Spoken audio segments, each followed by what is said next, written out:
শুভ দুপুর। সবাই নিশ্চয়ই ভালো আছো। আমার মনের কথায় সবাইকে স্বাগত। মানুষের সব থেকে আগে ভালো রাখার প্রয়োজন কী বলো? তার মন। শরীর তো অবশ্যই, মনকেও না খুব যত্নের দরকার। মন যদি ভালো থাকে সব ভালো থাকবে, আর মন যদি ভালো না থাকে না, দেখবে কিছুই ভালো লাগে না। তুমি হাজার ভালো ভালো খাও, হাজার সাজুগুজু করো, ভাল লাগবে না, ভালো লাগবেই না।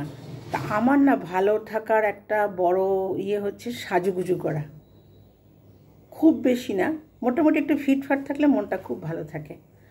আর একটা জিনিস হচ্ছে, আমি না গরম একদম সহ্য করতে পারি না। আজকে দেখো টিপ টিপ করে না আমাদের এখানে বৃষ্টি হচ্ছে সকাল থেকেই। আমার বেরানোর দরকার। আমার এই কদিন ধরেই ব্যাগ গোছানো, আমি বেরাতে পারছি না গরমে, ভীষণ গরম। আর মনটাও এত খারাপ হয়ে যায় না রোদের দিকে তাকালে। ওই মন ভালো থাকলেই আমি সব কাজ উদ্ধার করে যেতে পারি, যত কঠিন কাজ হোক। আমার তখন বয়সটাকে বয়সই মনে হয় না, মনে হয় আমি একেবারে ইয়াং। তা আজকে টিপটিপ বৃষ্টি, গরমটা একটু কমেছে, যদিও আমি ঘামছি। এখন এই ব্যাগ কাঁধে করে বেরাচ্ছি, দুনিয়ার কাজ ছেড়ে আসবো। আমার মেয়ে বলছে টিপটিপ বৃষ্টি পড়ছে, আমি যে পড়ুক না, কোনো অসুবিধা নেই, ছাতা মাথায় দিয়ে আমি সব কাজ সারতে যাচ্ছি। আমার কাছে যেটা সবচেয়ে ইম্পর্টেন্ট সেটা হচ্ছে মনে যদি আনন্দ থাকে না, আমি সব কাজ করতে পারি। আর এই মনকে যত্ন করাটা খুব প্রয়োজন, খুব প্রয়োজন। আমি না অনেক কাদা আবর্জনা লাইফে আসে, এবং অনেক সময় মনে হয় এটা মনকে একদম শেষ করে দিতে পারে, এরকম জিনিসও আসে। আমি তখনই না নিজেকে বোঝাই, নিজেকে কাউন্সেলিং করি, আর বলি যে না, মন খারাপ করলে তো আমার কিছু উপকার নেই, বরঞ্চ আমার আরও ক্ষতি। সেই জন্য আমি আমার নিজেকে ভালো রাখার জন্য নিজেই কাউন্সেলিং করি, নিজেকে ভালো রাখার চেষ্টা করি। আর আমার সব থেকে বেশি যত্নের দরকার হয় মনের।